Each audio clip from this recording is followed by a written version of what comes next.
Assalamualaikum warahmatullahi wabarakatuh. Pernahkah sobat mendengar tentang Law of Attraction? Sebuah hukum yang begitu populer di dunia modern yang mengatakan bahwa pikiran kita memiliki kekuatan untuk menarik segala sesuatu ke dalam hidup kita. Apa yang kita pikirkan, itulah yang akan kita alami. Apa yang kita fokuskan, itulah yang akan kita tarik. Namun pernahkah sobat bertanya, apakah hukum ini sesuatu yang baru? Apakah ia benar-benar lahir dari dunia barat modern atau justru sudah lama diajarkan oleh para pencari kebenaran, para sufi, jauh sebelum istilah ini muncul? Rumi, seorang sufi besar dari abad ke-13, pernah berkata, "Apa yang engkau cari sedang mencarimu." Kalimat sederhana ini seakan membuka tabir bahwa keinginan, doa, bahkan energi hati kita sesungguhnya memiliki daya tarik yang membuat semesta bergerak mendekat. Tetapi ada perbedaan yang mendasar. Dalam pandangan sufi, apa yang kita tarik bukanlah hasil dari keinginan ego, melainkan cermin dari kondisi jiwa kita. Sobat Rumi, bayangkan sebuah cermin yang bersih. Ketika ia jernih, ia akan memantulkan cahaya dengan sempurna. Demikian pula hati kita. Ketika hati dipenuhi syukur, zikir, dan kepasrahan, maka yang terpantul adalah rahmat dan rezeki dari Allah yang Maha Kaya. Sebaliknya, ketika hati dipenuhi keluhan, kecemasan, dan rasa kurang, maka yang datang pun adalah kesempitan. Disinilah bedanya antara Law of Attraction versi modern dengan Law of Attraction dalam jalan sufi. Jika dunia modern mengajarkan kita untuk berkata, "Aku ingin ini, aku harus menarik itu," maka para sufi mengajarkan, "Aku sudah cukup, aku pasrah, dan aku bersyukur." Maka dari rasa cukup itu, keberlimpahan pun mengalir tanpa batas. Rumi pernah menulis, "Jangan terus-menerus mengetuk pintu, karena pintu itu sejatinya sudah terbuka. Yang perlu engkau lakukan hanyalah masuk dengan hati yang pasrah." Sobat Rumi, banyak orang berdoa, meminta, bahkan memohon tanpa henti. Namun justru semakin ia meminta, semakin terasa kekurangan. Mengapa? Karena doa yang lahir dari rasa kurang seringkali mengunci kita dalam getaran kekurangan itu sendiri. Tapi ketika doa lahir dari rasa syukur, dari keyakinan bahwa Allah sudah memberi, maka doa itu menjadi magnet yang menarik lebih banyak kebaikan. Disinilah letak rahasia para sufi. Mereka tidak mengejar dunia, tetapi dunia yang justru mengejar mereka. Mereka tidak sibuk meminta, tetapi terus berzikir, bersyukur, dan melepaskan, hingga akhirnya keberlimpahan datang tanpa mereka harapkan. Sobat Rumi, bukankah menarik jika kita menggali lebih dalam bagaimana para sufi memahami hukum tarikan ini? Bagaimana mereka mempraktikkannya dalam kehidupan sehari-hari? Dan bagaimana kita di zaman modern ini bisa belajar menerapkannya agar bukan hanya rezeki yang datang, tetapi juga kedamaian dan cinta sejati? Mari kita berjalan bersama dalam perjalanan batin ini. Kita akan melihat bagaimana Law of Attraction versi sufi bukan sekadar tentang menarik harta, melainkan tentang membuka hati agar selaras dengan Sang Pemberi rezeki, Allah yang Maha Pemurah. Sobat Rumi, mari kita renungkan sejenak. Banyak orang mengenal Law of Attraction sebagai hukum tarik-menarik antara pikiran dan realitas. Jika kita memikirkan hal-hal positif, maka hal positif akan datang. Jika kita membayangkan kekayaan, maka kekayaan akan mendekat. Namun dalam jalan sufi, ada sesuatu yang lebih halus, lebih dalam dari sekadar pikiran. Para sufi percaya bahwa bukan pikiran semata yang menarik, tetapi keadaan hati. Bayangkan dua orang berdoa dengan kata-kata yang sama. Yang satu berdoa dari rasa cemas, takut miskin, dan khawatir tidak cukup. Yang lain berdoa dari hati yang lapang, penuh syukur, percaya pada kasih sayang Allah. Meskipun kata-katanya sama, getarannya berbeda. Dan semesta pun merespons dengan cara yang berbeda. Disinilah para sufi mengajarkan bahwa doa tertinggi bukanlah serangkaian permintaan panjang, tetapi keadaan hati yang ridha, pasrah, dan yakin.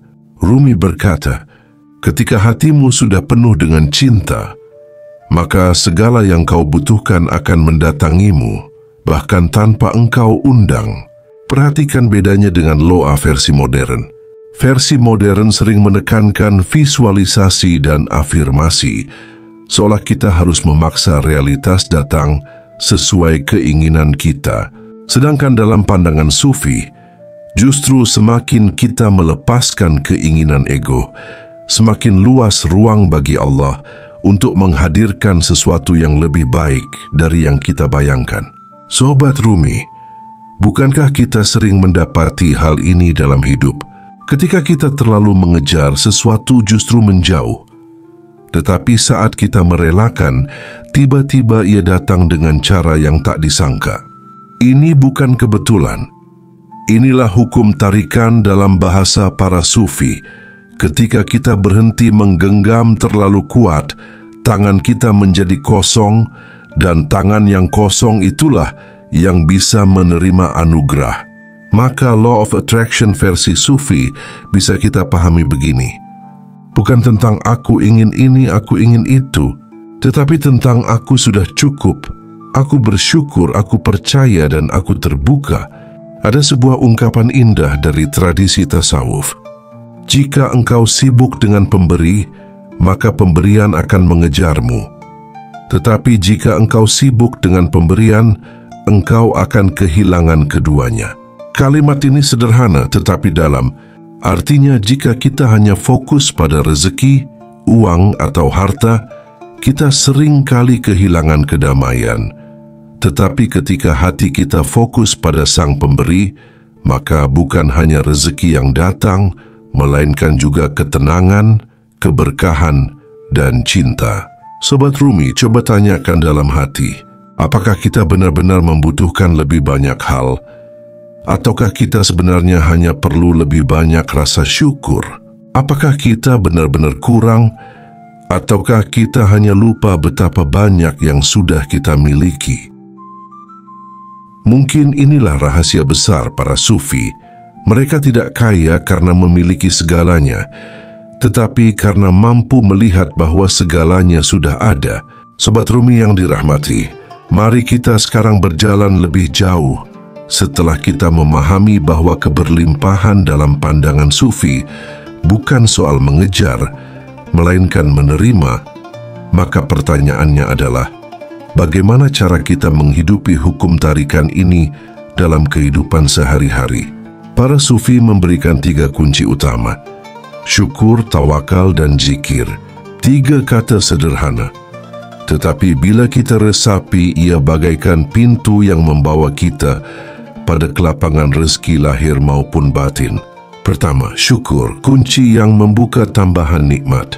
Syukur dalam pandangan sufi bukan sekadar ucapan Alhamdulillah, tetapi sebuah keadaan batin. Syukur berarti mata yang bisa melihat karunia, hati yang bisa merasa cukup, dan jiwa yang bisa menerima. Allah berfirman dalam Quran, jika kalian bersyukur, niscaya Aku akan menambah nikmat kalian. Quran Surat Ibrahim ayat 7. Rumi pun menegaskan hal yang sama dalam puisinya. Bersyukurlah atas setiap napas yang kau tarik, bahkan syukuri rasa sakitmu, karena ia pun utusan cinta. Sobat Rumi, bayangkan seseorang yang setiap hari hanya melihat apa yang hilang. Ia akan terus merasa kurang. Tetapi orang yang setiap hari melihat apa yang sudah ada akan selalu merasa berlimpah. Disinilah rahasia tarikan keberlimpahan. Semesta merespons isi hati kita. Ketika hati penuh keluhan, yang datang adalah lebih banyak alasan untuk mengeluh. Tetapi ketika hati penuh syukur, yang datang adalah lebih banyak alasan untuk bersyukur.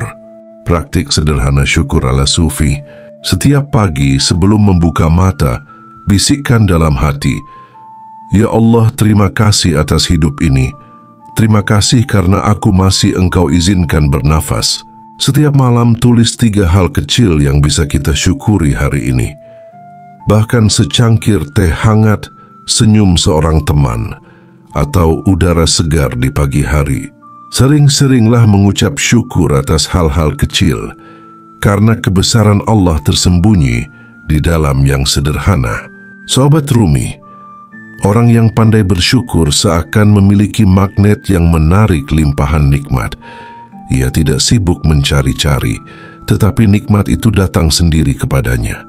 Yang kedua, tawakal, yaitu melepaskan kendali yang bukan milik kita. Jika syukur adalah merasakan cukup, maka tawakal adalah melepaskan keinginan untuk mengendalikan segalanya. Tawakal bukan berarti pasif atau menyerah tanpa usaha. Dalam jalan sufi, tawakal berarti berusaha sebaik mungkin, lalu menyerahkan hasil sepenuhnya kepada Allah. Rumi menulis, lepaskan kecemasanmu. Hanya dengan menyerah pada arus, kau akan menemukan damai. Sobat Rumi, bukankah seringkali kita menderita bukan karena kekurangan, tetapi karena terlalu ingin mengatur segalanya? Kita ingin semua berjalan sesuai rencana kita, sesuai jadwal kita, sesuai keinginan kita. Ketika kenyataan berbeda, hati kita gelisah. Padahal para sufi percaya, dunia ini bukan milik kita, melainkan miliknya. Semakin kita memaksa, semakin kita terikat pada kekecewaan.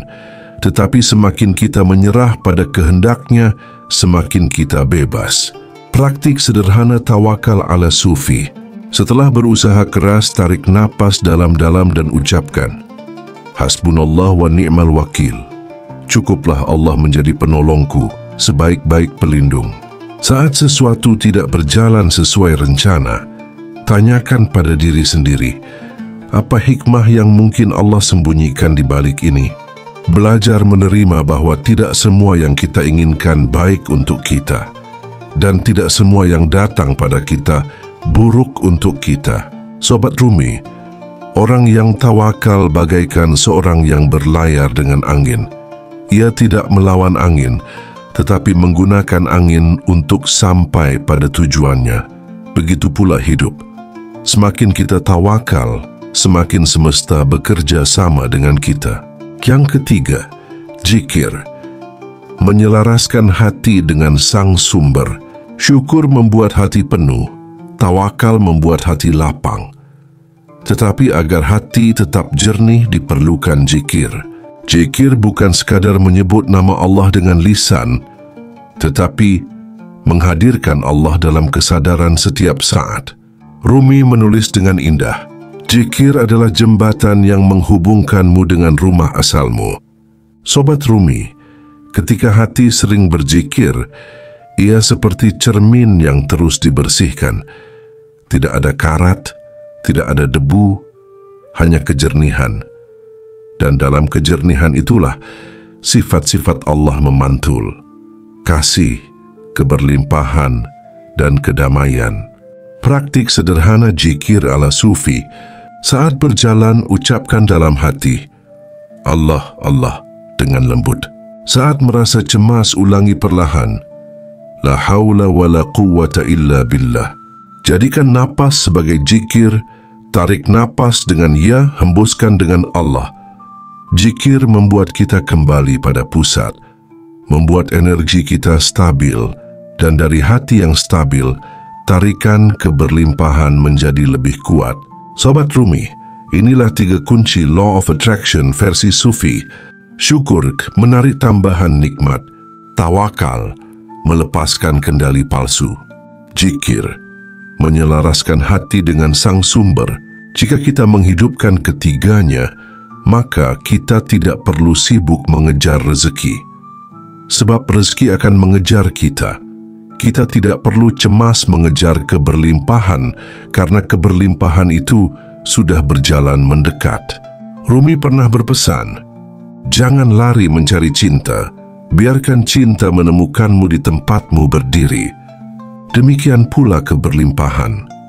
Janganlah kita terus berlari mengejarnya, tetapi berdirilah dalam syukur, pasrah dan ingatan kepada Allah. Maka semesta akan bergerak, membuka pintu demi pintu, hingga kita sadar bahwa kita tidak pernah benar-benar kekurangan. Sobat Rumi yang dirahmati Allah, mari kita tarik benang merah dari perjalanan kita malam ini. Kita sudah membicarakan tentang Law of Attraction versi Sufi, sebuah jalan yang berbeda dari konsep populer di dunia modern. Jika dunia modern berkata, fokuslah pada apa yang kamu inginkan, maka semesta akan memberikannya. Maka para Sufi berkata dengan lembut, fokuslah pada Sang Pemberi, maka segala sesuatu akan datang dengan sendirinya. Kita belajar bahwa ada 3 kunci utama dalam hukum tarikan ala Sufi. Syukur, yang membuat hati kita penuh dan menarik lebih banyak nikmat. Tawakal, yang membuat hati kita lapang dan membiarkan semesta bekerja sama dengan kita. Zikir, yang menjaga hati kita tetap jernih, sehingga sifat-sifat Allah bisa termanifestasi dalam hidup kita. Sobat Rumi, keberlimpahan dalam pandangan para Sufi bukan hanya soal harta atau uang. Lebih dari itu, keberlimpahan adalah hati yang damai, jiwa yang tenang, dan cinta yang melimpah. Karena apa gunanya emas menumpuk jika hati tetap gelisah? Dan apa artinya dunia penuh gemerlap jika batin tetap kosong? Rumi pernah berkata, ketika engkau merasa cukup, engkau akan menjadi raja, tetapi ketika engkau merasa kurang sekalipun dunia di tanganmu, engkau tetap menjadi pengemis. Kalimat ini menegaskan bahwa keberlimpahan sejati hadir saat kita berhenti meminta dari rasa kurang dan mulai menerima dari rasa cukup. Sobat Rumi, mungkin inilah yang bisa kita renungkan bersama. Apakah kita ingin terus hidup dalam kejaran yang melelahkan, ataukah kita ingin diam, pasrah, dan membiarkan keberlimpahan ilahi mengalir ke dalam hidup kita? Hari ini mari kita belajar untuk tidak lagi mengejar berlebihan. Mari kita berdiri dengan hati yang penuh syukur, lapang dalam tawakal, dan jernih dalam zikir. Maka pintu-pintu rezeki akan terbuka, dan keberlimpahan akan datang tanpa henti. Sebelum kita akhiri pertemuan ini, saya ingin mengajak Sobat Rumi semua untuk meninggalkan jejak kebaikan di ruang ini. Tuliskan angka 77 di kolom komentar sebagai tanda bahwa Anda siap membuka pintu keberlimpahan sejati. Angka ini bukan sekadar angka, melainkan simbol niat kita bersama untuk hidup dalam syukur, tawakal, dan zikir. Semoga perjalanan malam ini memberi cahaya di hati kita. Semoga kita tidak lagi menjadi pengemis dunia, tetapi menjadi raja dalam jiwa. Dan semoga keberlimpahan cinta dan kedamaian senantiasa menyertai langkah kita. Wassalamualaikum warahmatullahi wabarakatuh.